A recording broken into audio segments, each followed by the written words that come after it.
कोई बात नहीं मम्मी जी। अगर आपकी आंखों का इलाज सरकारी हॉस्पिटल में नहीं हो पा रहा तो मैं प्राइवेट हॉस्पिटल में आपकी आंखों का इलाज करवाऊंगा। आप पैसों की बिल्कुल भी टेंशन ना लें मम्मी जी। मैं बैंक से 1 लाख रुपए का लोन ले लूंगा, लेकिन आपकी आंखों का इलाज करवाना बहुत ज़रूरी है। मम्मी जी, आप ऑपरेशन करवाने के लिए डेट ले लो, मैं पैसों का अरेंजमेंट करता हूँ। वाह, क्या बात है। मेरे खर्चे उठाने के लिए और इस घर के खर्चे उठाने के लिए तुम्हारे पास पैसे नहीं है, और मम्मी जी का फोन आया, उनके ऑपरेशन के लिए 1 लाख रुपए लोन लिए जा रहे हैं। अरे मेरी वाह बात जी तो वाह। सुनो। मुझे कोई बात नहीं सुननी है, मैंने देख लिया तुम्हारा, समझ गए हो। कान खोल के मेरी बात सुन लो। अभी के अभी मम्मी को फोन करके मना करो कि हमारे पास कोई पैसे नहीं है। अगर तुमने फोन करके उनको नहीं मना करा ना, मैं इसी टाइम इस घर को छोड़ के चली जाऊंगी।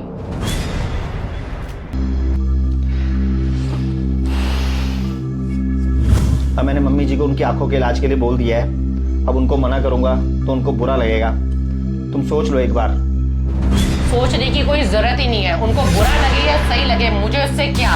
अभी के अभी मना करो तो मना करो। ठीक है, तुम कहती हो तो मैं मम्मी जी को मना कर देता हूँ।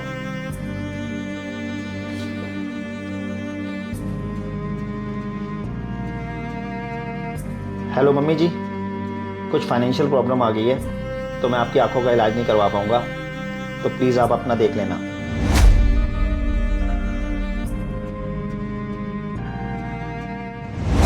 आई पड़ी प्राइवेट हॉस्पिटल में इलाज कराने वाली। जब देखो इनको मुंह उठाकर फोन कर देती है पैसों के लिए। अब पता चलेगा ना, जब सरकारी हॉस्पिटल में धक्के खाने पड़ेंगे, सारी अकल ठिकाने आ जाएगी सासू माँ की। अरे मेरी मम्मी का फोन इस टाइम।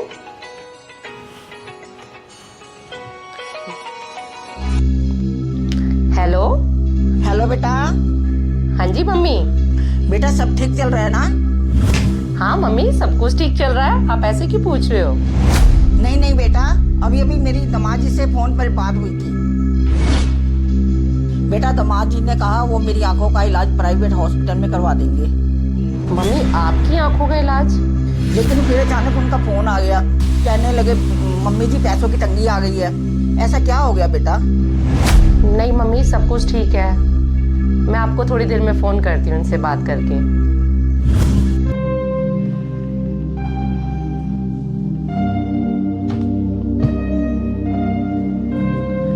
राजीव, आप मेरी मम्मी की आंखों का ऑपरेशन करवा रहे थे? हाँ। मुझे लगा कि आप अपनी मम्मी की आंखों का ऑपरेशन करवा रहे हो। मुझे माफ कर दो राजीव। एक बात बोलूं डॉली, ये आपकी सोच नहीं है, बल्कि आजकल ज़्यादातर बहुओं की यही सोच है कि वो अपने माँ बाप को ही अपना माँ बाप मानती हैं और पति के माँ बाप को कुछ नहीं समझती हैं।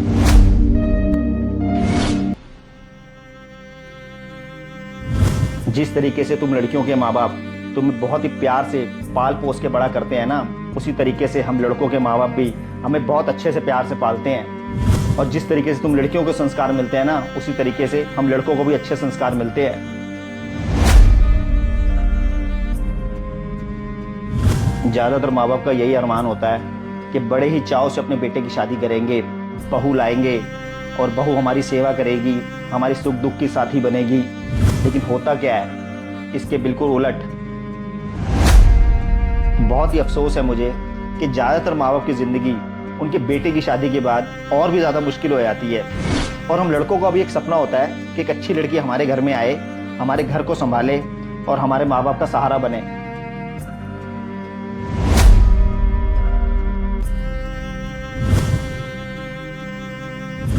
तुम बहुए ये उम्मीद करती हो कि तुम्हारे सास ससुर तुम्हें बेटी माने, लेकिन सच बताना, क्या तुम अपने सास ससुर को अपने माता पिता मानती हो? तुम तो आते ही घर तोड़ देती हो और उनके प्यारे बेटे को उनसे अलग कर देती हो। कभी सोच के देखना क्या बीतती होगी इस माँ बाप पर जिनका बेटा अपनी बीवी के बहकावे में आके अपना अलग घर बसा लेता है, और कुछ बेटे तो अपने माँ बाप को अपनी बीवी के बहकावे में आके वृद्धाश्रम में छोड़ देते हैं।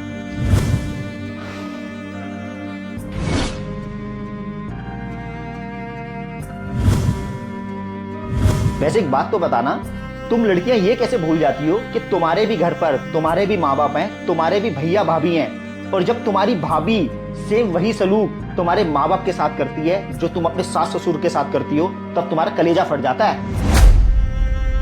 मेरी एक बात याद रखना, कर्म हमेशा लौट कर आते हैं, कर्म इसी जन्म में भुगत के जाने होते हैं। जो तुम दूसरों के साथ करोगे ना, वही सलूक तुम्हारे साथ भी होगा या तुम्हारे परिवार वालों के साथ भी होगा।